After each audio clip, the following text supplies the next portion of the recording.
In the early 17th century, Europe was tearing itself apart.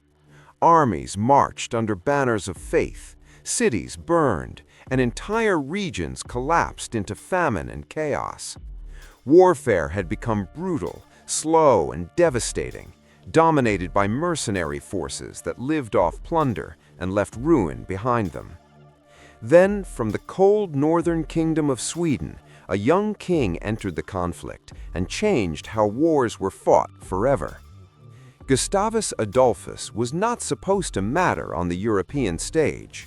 Sweden was poor, sparsely populated, and surrounded by powerful enemies.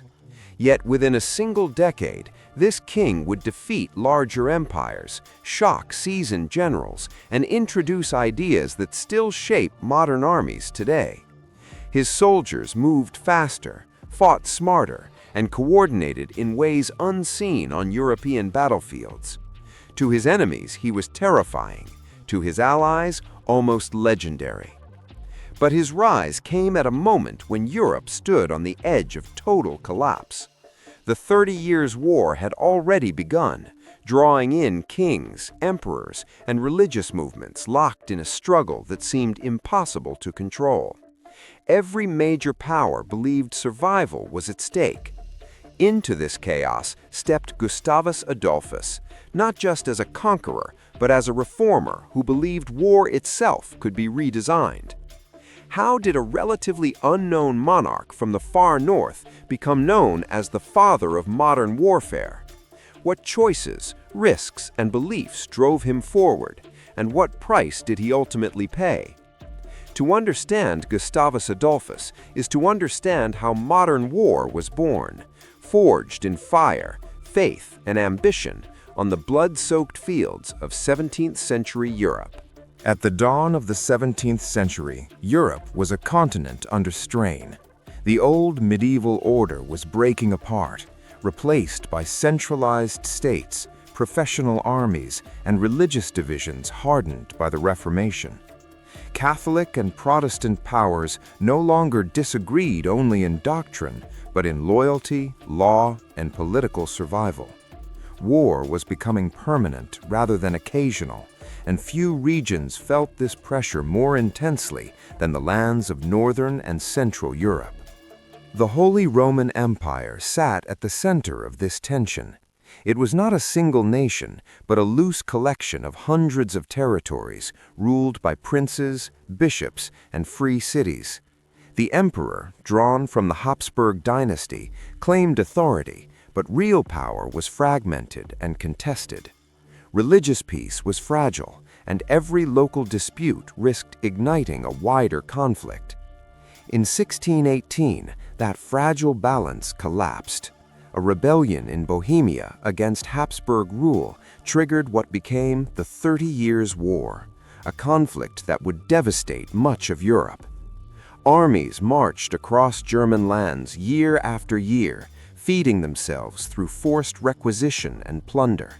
Civilians suffered most, as famine, disease, and displacement followed the soldiers. By the time the war expanded beyond Bohemia, it was no longer only about religion. Dynastic ambition, control of trade routes, and fear of encirclement drove decisions on all sides. Spain, France, the Dutch Republic, Denmark, and the Habsburgs all saw the conflict as existential. Victory or defeat would shape Europe for generations. Sweden, at first glance, seemed an unlikely player in this struggle. It was a relatively poor kingdom on Europe's northern fringe, with a small population and harsh climate. Its economy depended heavily on agriculture, timber, and iron, and its infrastructure was limited. Yet Sweden possessed something many larger states lacked: a sense of unity, and a king determined to reform every tool of power at his disposal. Gustavus Adolphus was born in 1594 into the Vasa dynasty, a family that had recently secured Sweden's independence from Denmark. He inherited a kingdom still recovering from internal unrest and external threats. When he ascended the throne in 1611, at just 17 years old, Sweden was at war on three fronts, against Denmark, Russia, and Poland-Lithuania. Few expected the young king to survive politically, let alone transform Europe. From the beginning, Gustavus understood that Sweden could not win wars by numbers alone. His enemies had larger populations, deeper treasuries, and longer military traditions. Survival demanded efficiency, discipline, and innovation. This belief would shape his reign and define his legacy. Gustavus was unusually well educated for a monarch of his time. He studied languages, law, and classical history, and he took a personal interest in military theory. He read accounts of ancient warfare and closely observed contemporary European armies. Rather than accepting tradition, he questioned it, searching for ways to adapt war to Sweden's limited resources. One of his earliest priorities was reforming the Swedish state itself. Gustavus worked closely with his chancellor, Axel Oxenstierna, to build a more effective system of administration. Taxes were standardized, records improved, and authority clarified between crown and nobility. These reforms allowed Sweden to mobilize resources more reliably than many of its rivals. The army became the centerpiece of Gustavus's vision. Unlike most European forces, which relied heavily on mercenaries, Sweden began building a national army drawn from its own population. Soldiers were organized through a conscription system tied to local communities, creating units with shared identity and discipline. This reduced costs and increased loyalty to the crown. Training emphasized coordination and flexibility. Gustavus reduced the depth of traditional infantry formations, allowing soldiers to maneuver more easily on the battlefield. Firearms and pikes were integrated more effectively, replacing rigid blocks with adaptable lines. Artillery was lightened and standardized, making it mobile enough to support troops during combat rather than remaining static. These reforms were not theoretical experiments. Gustavus tested them repeatedly in war. Against Denmark, he helped secure Sweden's independence and freedom of navigation. Against Russia, he pushed Swedish influence eastward, exploiting mobility and discipline to overcome numerical disadvantages. Against Poland-Lithuania, he faced one of Europe's most formidable cavalry forces and learned hard lessons about combined arms warfare. By the late 1620s, Gustavus Adolphus had forged one of the most effective armies in Europe. More importantly, he had proven that his methods worked under real battlefield conditions. Word spread quickly among diplomats and generals. Sweden was no longer seen as a peripheral kingdom, but as a rising military power. At the same time, the 30 Years' War was entering a dangerous new phase. Protestant forces in Germany were collapsing under pressure from Imperial and Catholic League armies. Cities fell, alliances unraveled, and the balance of power tilted decisively towards the Habsburgs. For Protestant rulers, the prospect of survival was growing increasingly remote. Gustavus Adolphus watched these developments closely. Sweden had strategic interests in the Baltic region, and Habsburg dominance threatened Swedish trade and security. Yet intervention carried enormous risk. Sending an army deep into Germany meant committing Sweden's future to a war already infamous for consuming states whole. The decision facing Gustavus was not simply whether to fight, but whether Sweden could afford not to. If the Habsburgs emerged victorious, Sweden could find itself isolated and encircled. If Sweden intervened and failed, the kingdom itself might collapse. It was a gamble with no safe outcome. By 1630, Gustavus Adolphus had made his choice. Sweden would enter the 30 Years' War not as a desperate ally, but as a calculated force with a new way of fighting. The stage was set for a confrontation that would test every reform, every belief, and every risk the young king had taken. Europe was about to witness a transformation in warfare, born from necessity and driven by ambition. When Gustavus Adolphus landed on the southern coast of the Baltic in the summer of 1630, he did not arrive as a conqueror greeted by cheering allies. He arrived in a war-torn landscape marked by fear, exhaustion, and distrust. Much of northern Germany had already been ravaged by years of imperial campaigns. Cities were depopulated, fields lay abandoned, and rulers hesitated to commit to any new protector. Sweden's intervention was bold, but its success was far from guaranteed. Gustavus brought with him a relatively small army, roughly 13,000 men. Against the massive forces fielded by the Holy Roman Emperor and the Catholic League, this seemed dangerously inadequate. What Gustavus relied on instead was speed, discipline, and coordination. His army moved quickly, paid for supplies when possible, and enforced strict rules against looting. This alone began to distinguish the Swedes from the mercenary armies that had terrorized the region. At first, progress was slow. Many Protestant princes remained cautious, unsure whether Sweden could protect them or whether siding with Gustavus would provoke imperial retaliation. The king understood that political legitimacy mattered as much as battlefield success. He presented himself not as a foreign invader, but as a defender of German liberties and Protestant survival. His proclamations emphasized order, law, and restraint, carefully crafted to win trust. The strategic situation began to shift in 1631.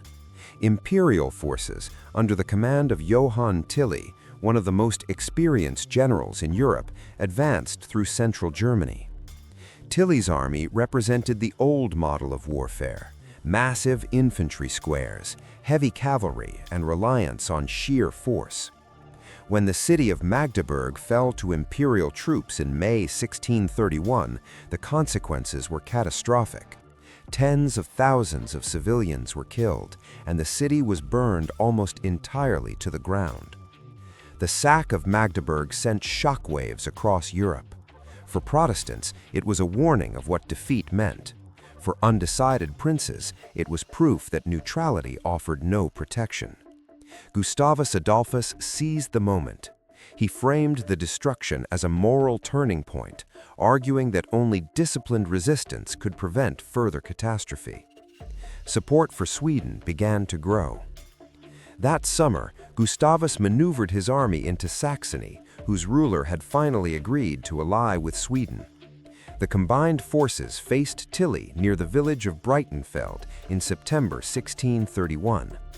What followed became one of the most studied battles in military history. It was here that Gustavus Adolphus demonstrated the full power of his reforms. The imperial army deployed in deep, rigid formations designed to crush opposition through mass and momentum. Gustavus arranged his forces differently. His infantry stood in thinner lines, allowing greater flexibility and sustained fire. Artillery was distributed along the front rather than concentrated in the rear. Cavalry units were trained to charge, regroup, and attack again, rather than relying on a single decisive blow. When the battle began, imperial forces initially pushed back the Saxon troops, who broke and fled. For a moment, disaster seemed imminent. Gustavus remained calm. He repositioned his reserves, tightened his lines, and used mobile artillery to disrupt the advancing imperial infantry. Swedish firepower tore gaps into formations that could not adapt quickly enough. As the imperial center faltered, Swedish cavalry exploited the weakness, attacking from the flanks and rear. Coordination between infantry, cavalry, and artillery proved decisive. By the end of the day, Tilly's army was shattered. Breitenfeld was not just a victory, but a revelation. For the first time, a modern combined arms army had decisively defeated one of Europe's most feared forces. The impact of Breitenfeld was immediate and far-reaching. Protestant resistance revived almost overnight. Cities and princes now saw Gustavus as a credible protector. Imperial momentum stalled, and the strategic balance of the 30 Years' War shifted. Just as importantly, generals across Europe began to study Swedish methods, recognizing that warfare itself was changing. Gustavus did not pause to celebrate.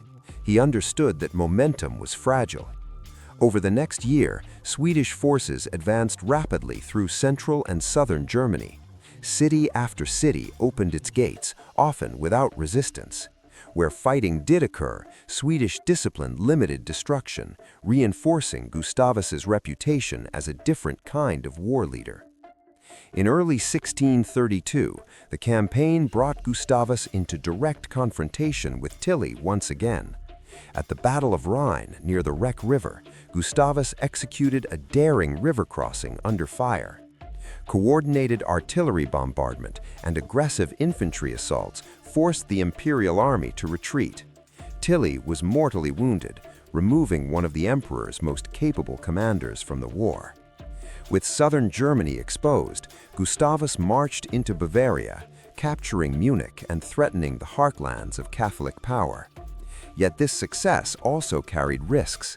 The deeper the Swedes advanced, the longer their supply lines became.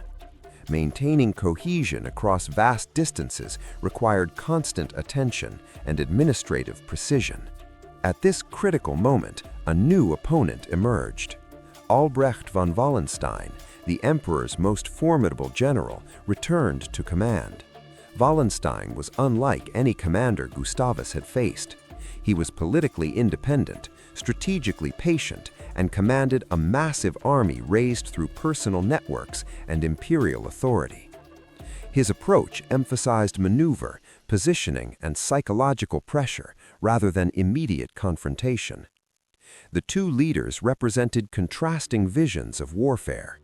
Gustavus believed in decisive engagement, coordinated action, and clear objectives. Wallenstein preferred attrition, intimidation, and strategic stalemate. Their movements across Germany in 1632 became a deadly chess match, each seeking advantage without exposing vulnerability. The standoff culminated near the town of Lutzen in November 1632. Cold fog blanketed the battlefield as both armies prepared for combat. Gustavus knew that time favored Wallenstein, whose forces were entrenched and reinforced. Despite unfavorable conditions, Gustavus chose to attack, believing that delay would weaken his coalition and embolden his enemies.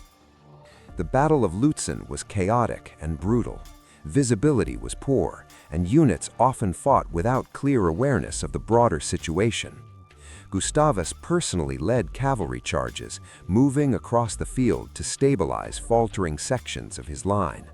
His presence inspired his troops, but it also placed him in grave danger. During one of these charges, Gustavus became separated from his escort. Disoriented in the fog, he rode into enemy lines and was shot multiple times. The king fell from his horse and was killed. His death was not immediately known across the battlefield, but its significance would soon become clear. Despite the loss of their king, Swedish forces ultimately held the field. Wallenstein withdrew, and tactically, the battle favored Sweden. Strategically, however, everything had changed. Gustavus Adolphus had been the driving force behind Sweden's success, the unifying figure holding together military innovation, political vision, and coalition leadership. News of his death spread rapidly. Across Europe, allies mourned and enemies reassessed. The man who had reshaped warfare and altered the course of the 30 Years' War was gone at the height of his power. Sweden remained a major force, but without Gustavus, its future direction was uncertain. Yet even in death, Gustavus Adolphus had already ensured his influence would endure. The methods he introduced, the discipline he demanded, and the integration of state, army, and strategy had permanently altered how wars were fought. The rising action of his life had reached its turning point, and the consequences of his choices were now set beyond his control. The Battle of Lutzen did not end with the fall of Gustavus Adolphus. In many ways, it was only the beginning of the reckoning. As the smoke cleared and Wallenstein's army withdrew, the Swedish soldiers slowly realized what had happened. Their king was missing. Then the truth spread across the field. Gustavus Adolphus was dead. The emotional shock was immediate and profound. Soldiers wept openly. Officers struggled to maintain order. This was not merely the loss of a commander, but the loss of the figure who embodied Sweden's cause. Gustavus had been strategist, reformer, and symbol all at once. His presence had unified allies and intimidated enemies. Without him, the fragile coalition he had built faced an uncertain future. Militarily, Lutzen was a tactical success for Sweden. Wallenstein retreated, and imperial momentum stalled once again. Yet strategically, the balance had shifted. Gustavus was irreplaceable. No other leader possessed his unique combination of battlefield genius, political vision, and personal authority. The war would continue, but it would no longer move with the same clarity of purpose. Leadership of the Swedish war effort passed to Chancellor Axel Oxenstierna, a skilled administrator and diplomat. Oxenstierna worked tirelessly to preserve Gustavus's legacy, maintaining alliances and ensuring that Sweden remained a central force in the conflict. Under his guidance, Swedish armies continued to fight effectively, but their campaigns grew more cautious, more bureaucratic, and less decisive. The Protestant cause survived, but it changed. Without Gustavus pushing relentlessly forward, the war settled into a grinding struggle of attrition. Commanders avoided bold risks. Political negotiations became as important as battlefield victories. The 30 Years' War dragged on, consuming resources and lives across Central Europe. Meanwhile, Wallenstein himself would not long outlive his rival. His growing independence and political ambition alarmed the emperor he served. In 1634, Wallenstein was assassinated by officers loyal to the imperial court. His death removed another towering figure from the war, reinforcing a sense that an entire generation of leadership was passing away. The conflict staggered on for more than a decade after Lutzen. France entered openly against the Habsburgs. Sweden remained engaged, but increasingly as part of a larger diplomatic system rather than as the driving revolutionary force it had been under Gustavus. By the time peace was finally negotiated in 1648, Europe was exhausted. The Peace of Westphalia ended the 30 Years' War and redrew the political map of the continent. It confirmed the decline of imperial authority within the Holy Roman Empire and strengthened the sovereignty of individual states. This new balance of power reflected, in part, the military and political realities Gustavus Adolphus had helped create. Yet the true turning point was not a treaty or a battle outcome. It was the moment Gustavus fell at Lutzen. His death marked the end of an era when personal leadership and battlefield innovation could rapidly reshape history. After him, war became more institutional, more professional, and more detached from individual genius. Gustavus Adolphus did not live to see the world he helped create, but the moment he died, the transformation he set in motion became irreversible. The old way of war had been broken. What followed would be built on the foundations he left behind. The death of Gustavus Adolphus reshaped Sweden long before the war itself ended. At home, the loss of the king was felt as a national trauma. Sweden had risen from a peripheral northern kingdom to a major European power, largely through his leadership. Now that power had to be sustained without the man who created it. Gustavus left behind a highly organized state capable of surviving him. His reforms had strengthened taxation, administration, and military recruitment. Under the regency for his young daughter, Queen Christina, Sweden remained stable and militarily effective. This continuity was not accidental. It was one of Gustavus's greatest achievements. In the wider war, Sweden's continued involvement ensured that the Habsburgs could not regain total dominance. Swedish armies, funded and coordinated through Oxenstierna's administrative system, fought across Germany for years. They no longer sought sweeping transformations, but they prevented defeat. In doing so, they shaped the final settlement of the conflict. The Peace of Westphalia in 1648 reflected many principles Gustavus had fought for, even if he never articulated them in modern terms. It recognized the sovereignty of states over universal empires. It accepted religious plurality as a permanent reality rather than a temporary compromise. War would no longer be fought to impose a single faith across Europe.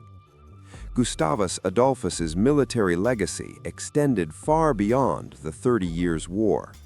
His emphasis on mobility, coordination between infantry, cavalry, and artillery, and disciplined command structures influenced European armies for generations. Later commanders studied his campaigns as models of modern warfare. Napoleon himself would cite Gustavus as one of history's greatest captains. Equally important was how war itself changed. Armies became permanent state institutions rather than temporary feudal gatherings. Training, logistics, and standardized equipment grew in importance. The battlefield became a space of planning and systems, not just courage and numbers.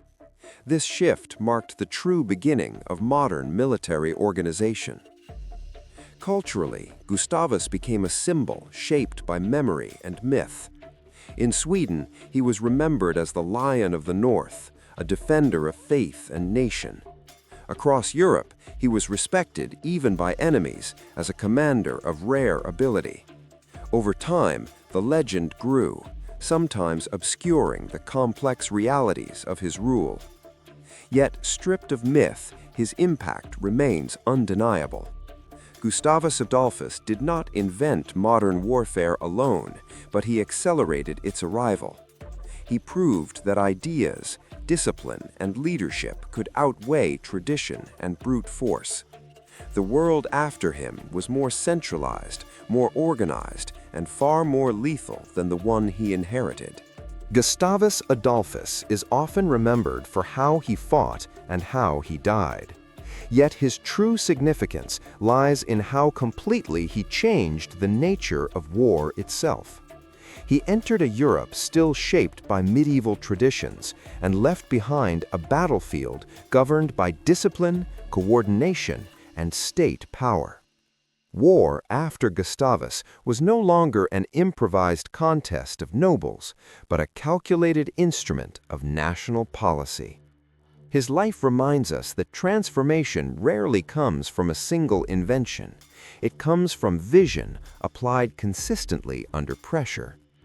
Gustavus did not invent gunpowder or standing armies, but he understood how to organize them better than anyone before him. He saw warfare as a system where training, morale, logistics, and leadership mattered as much as bravery. That insight still defines modern militaries today. At the same time, his story forces uncomfortable reflection. The methods he refined made war more efficient and more devastating. Centralized armies brought stability to states, but suffering to civilians. Progress and destruction advanced together, inseparable in their consequences. Gustavus Adolphus stands at that crossroads of innovation and cost. History often celebrates conquerors without examining what their success unleashed. Understanding Gustavus means holding both truths at once. He was a brilliant reformer and a product of relentless conflict.